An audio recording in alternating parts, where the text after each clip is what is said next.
بسم اللہ الرحمن الرحیم۔ ناظرین، حضرت عمر بن خطاب رضی اللہ تعالیٰ عنہ فرماتے ہیں کہ نسب نامہ سیکھو، عراق کے نبت کی طرح نہ بن جاؤ کہ جب ان میں سے کسی سے پوچھا جائے کہ تم کس خاندان سے ہو تو جواب دیتے ہیں کہ ہم فلاں شہر سے ہیں۔ ناظرین، آج ہم آپ کو پشتون قبیلہ یوسفزئی کی تاریخ بتائیں گے۔ تو اگر آپ نے میرے یوٹیوب چینل کو ابھی تک سبسکرائب نہیں کیا ہے تو پلیز سبسکرائب کریں تاکہ آپ ہر آنے والی ویڈیو سے باخبر رہیں۔ ناظرین، پشتون قوم کی ایک لمبی تاریخ ہے، لیکن پشتون قوم میں قبیلہ یوسفزئی کا ذکر کثرت سے ملتا ہے۔ مورخین کے مطابق یہ قبیلہ 13 اور 14 صدی قبل مسیح میں کابل میں آباد ہوا تھا، لیکن اس سے پہلے کی تاریخ نہیں ملتی کہ یہ کہاں سے آئے تھے۔ بعض مورخوں کے مطابق یوسفزئی کا تعلق ان قبائل سے ہے جن کا ذکر یونانی مورخین بڑی شدومت سے کرتے ہیں اور جنہیں ان مورخوں نے پکتیان کے نام سے تاریخ میں ذکر کیا ہے۔ کہا جاتا ہے کہ یہ پکتیان زمانہ قدیم میں کوہ ہندوکش کے ساتھ آباد تھے اور بعد میں یہیں سے نکل کر وہ ان افغانوں سے آ ملے جو فلسطین سے ہجرت کرتے ہوئے غور اور پیروزہ کے پہاڑوں میں آباد ہوئے تھے۔ اس نظریے کے پیش نظر ان مورخوں کا خیال ہے کہ کنڑ اور باجوڑ میں جو اسپاسی آئی نام کی قوم تھی، اس کا نام بگڑ کر ایسے بن گیا ہوگا، اور پشتونوں اور یوسفزیوں کی عام بول چال میں یوسفزئی کا تلفظ یوسفزئی کہا جاتا ہے۔ تو اس سے ان مورخین کے خیال کو تقویت ملتی ہے،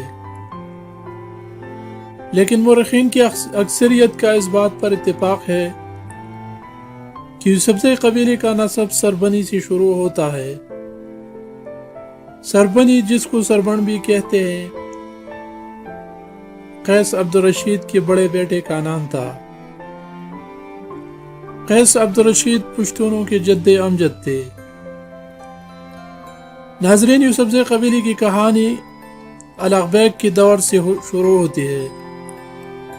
الغ بیگ مغل بادشاہ تیمور کا پوتا تھا اور مغل سلطنت کا بادشاہ تھا۔ الغ بیگ کو تخت تک پہنچانے میں یوسفزئی قبیلے کا بڑا ہاتھ تھا، کیونکہ اس وقت افغانستان میں یوسفزئی قبیلہ کافی مضبوط تھا۔ لیکن کچھ عرصہ بعد یوسفزئی قبیلے اور مغل بادشاہ الغ بیگ میں اختلافات پیدا ہوئے اور الغ بیگ یوسفزئی قبیلے کو اپنی اور سلطنت مغلیہ کے لیے خطرہ قرار دینے لگے۔ چنانچہ الغ بیگ نے یوسفزئی قبیلے سے چھٹکارا حاصل کرنے کے لیے چالیں چلنا شروع کر دی، کیونکہ وہ ان پر براہ راست حملہ نہیں کر سکتا تھا۔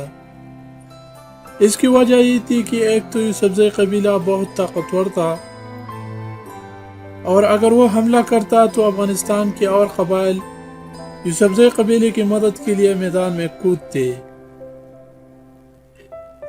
اس کے لیے الغ بیگ نے افغانستان کے مختلف قبائل کو یوسفزئی قبیلے کے خلاف بھڑکایا اور ان کی آپس میں لڑائیاں کروائیں، لیکن وہ اس میں بھی ناکام ہوا۔ تو الغ بیگ نے اور چال چلائی اور یوسفزئی قبیلے کے 700 مشران کو اپنے دربار میں دعوت پر بلایا۔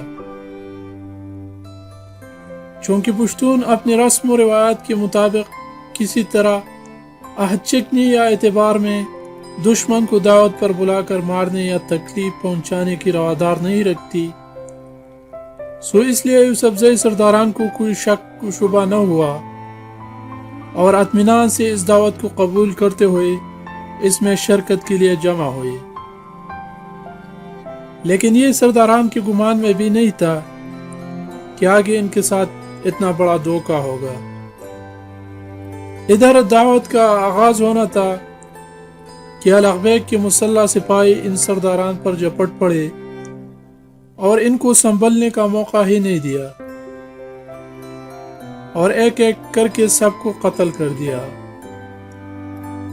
اور ان 700 سرداروں میں صرف ایک ملک احمد خان بچ نکل کر قبیلے واپس آیا۔ ملک احمد خان ان مذکورہ تمام مظالم کو اپنی آنکھوں سے دیکھ چکا تھا۔ وہ جانتے تھے کہ الغ بیگ اور اس کے ساتھی یوسفزئی قبیلے کو ختم کر دینا چاہتے ہیں، تو اس وجہ سے ملک احمد خان نے بہتری اسی میں دیکھی کہ وہ اپنے قبیلے کو ہر قیمت پر سلطنت مغلیہ کی حدود سے باہر لے جائیں، اور اسی طرح ملک احمد خان اپنے قبیلے یوسفزئی کو افغانستان سے نکال کر ہجرت کرتے ہوئے پشاور کی طرف آئے تھے۔